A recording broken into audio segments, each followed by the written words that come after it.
आपल्या प्रत्येक दिवसाची सुरुवात ही वेगवेगळ्या प्रकारे होते. आज माझी सुरुवात हे एक सुंदर बछड बघून झाली.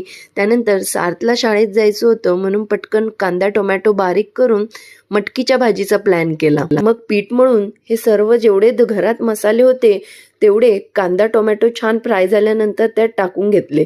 मटकीची भाजी करताना कोण कोण आधी उकळवून घेतो?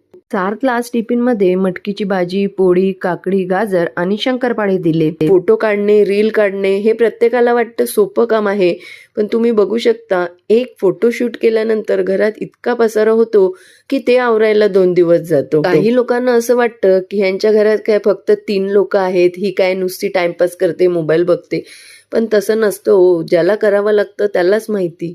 मग अळूची पानं काढली. तुम्हाला माहिती आहे का हो, अळूच्या पानांमध्ये 2 प्रकार असतात, एक अळूच्या भाजीचे आणि एक अळू वडीचे.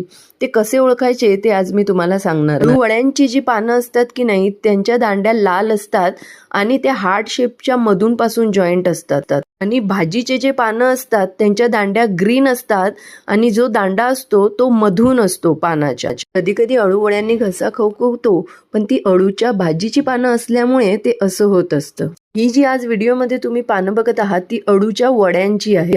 माहिती आवडली असेल तर व्हिडिओला लाईक आणि सबस्क्राईब करायला विसरू